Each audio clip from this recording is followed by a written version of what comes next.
revisar o que é o yoga, o que é essa ciência. Às vezes eu pergunto em aula para as pessoas que já praticam há mais do que meses, falo assim, é importante estudar filosofia, é importante entender os conceitos que formam a filosofia do yoga. Aí eu pergunto, o que significa a palavra yoga? E por mais que a gente já tenha escutado e até entendido um pouco, às vezes a nossa memória distraiu e não gravou. Aí as respostas, quando a gente não lembra o que significa a palavra yoga, as respostas vêm de acordo com aquilo que o yoga traz para a vida da pessoa. Então alguém vai falar assim, yoga é concentração, yoga é paz interior, yoga é um trabalho de energia, mas o significado da palavra yoga é união, quase, da barra, união, né? Então, por que união? Já começa a entender o yoga, o que é o yoga a partir da síntese da palavra. União é um estado de presença, é um estado de consciência, uma sensação, né? É uma percepção de que algo está completo, unificado, pleno. Então essa sensação de completude, de plenitude, de unificação, atribui-se o nome de yoga, é o título dessa autociência.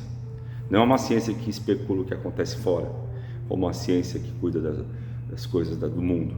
Yoga é uma autociência milenar, é uma ciência que a própria consciência usa a si mesmo como laboratório, olhando para dentro dos nossos pensamentos, olhando para dentro dos nossos corpos, né? Se auto-observando.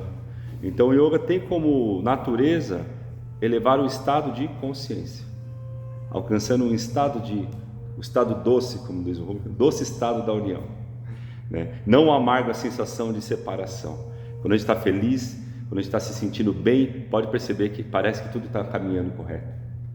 Agora, quando algo não está bem na nossa vida, em algum setor, parece que está desencaixado.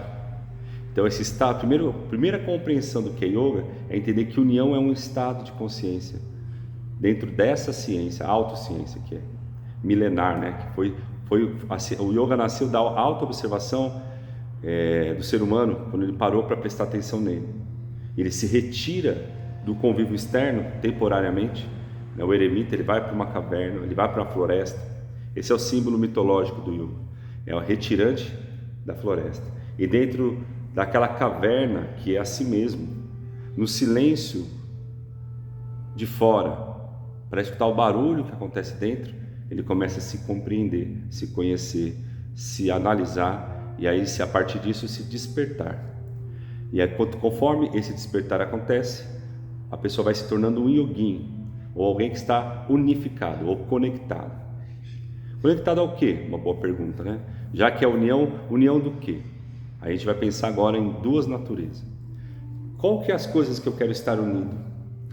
As coisas que estão ao meu redor, eu quero estar unido com as pessoas, estar bem equilibrado com meus pertences. A união é um estado de conexão com a natureza. Mas a natureza não é só o que nós chamamos de natureza externa. Estar em união com a cachoeira, em união com a sociedade, em união com a minha família, em união com o meu relacionamento. Isso é importante, esse estado de união.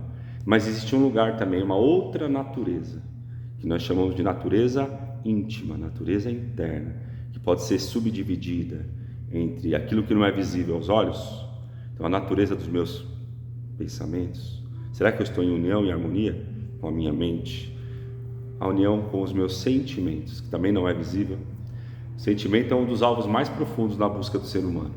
Quando você pergunta o que você quer, a pessoa fala alegria, paz, ser feliz. Esse estado de sentir também é um reino, também é um lugar, é uma natureza. E nós queremos estar em união com essa natureza, certo? E a natureza com as sensações, prazer, força, leveza, vitalidade. Todos esses atributos que não são do mundo de fora pertencem a uma natureza que nós chamamos no yoga de natureza interna. Deu para pegar? Então o yoga tem como síntese equilíbrio, completude das duas naturezas. A natureza, a consciência, nós, o eu, estar em harmonia com a natureza interna, para que eu esteja em harmonia com a natureza de fora. Existe uma prioridade? É melhor estar em paz dentro ou fora da gente? São duas naturezas. O otimista vai falar as duas, professor. Não, mas se a interna estiver em harmonia, reflete na externa. Porém, a natureza, o Deus escreve certos por linhas tortas, como diz um bom mestre. Num mundo em guerra, você pode estar em guerra ou em paz. Então, prioridade é o que acontece. Você pode estar muito triste dentro de uma Ferrari e muito feliz dentro de um Fusquinha. Há aquele que prefere a Ferrari. Eu não tiro os méritos, mas a felicidade acredito que é melhor do que o local que você está.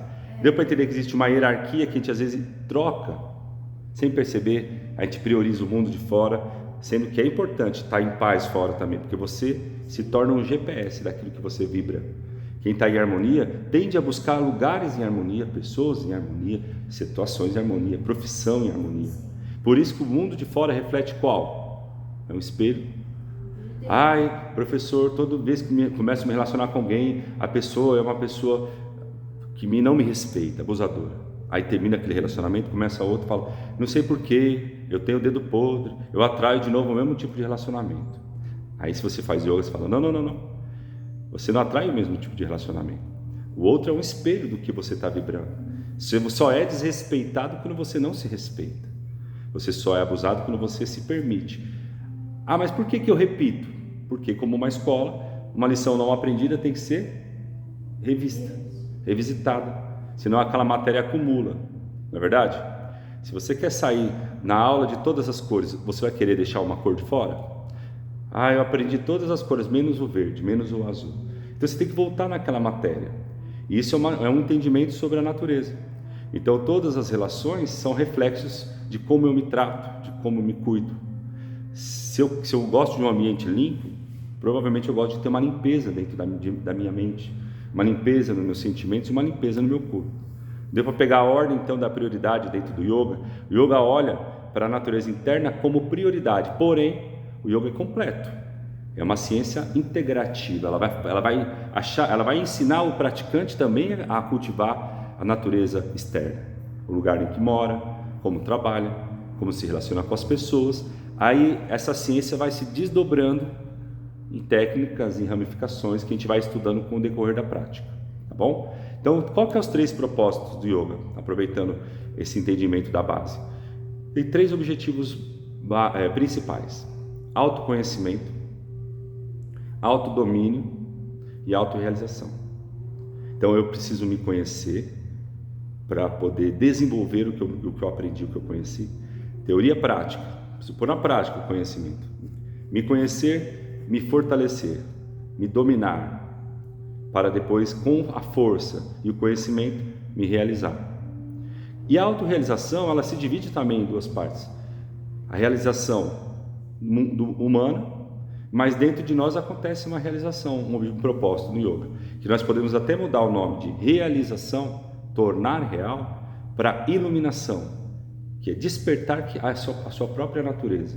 Enquanto para fora o Hugo está realizando a vida, dentro da busca do yoga, do autoconhecimento, do autodomínio, dentro do Hugo, dentro da minha consciência, eu estou iluminando a minha paciência, a minha tolerância, a minha paz, o meu prazer, o meu entendimento, a minha compreensão, a minha memória. Eu estou despertando, iluminando.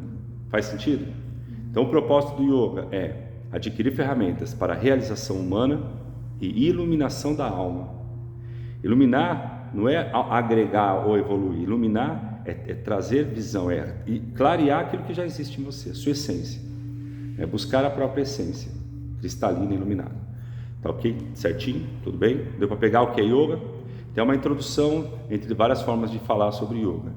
É uma autociência de realização e iluminação, que utiliza de várias ferramentas. As mais populares é a bioenergia, utilizar o nosso corpo, brincar com o nosso corpo, utilizar a nossa respiração, técnicas que levam para um estado de soltura, relaxamento, cura, e técnicas profundas de meditação e concentração. Vamos começar a nossa prática. Então, qualquer dúvida a gente vai conversando e perguntando junto, tá bom?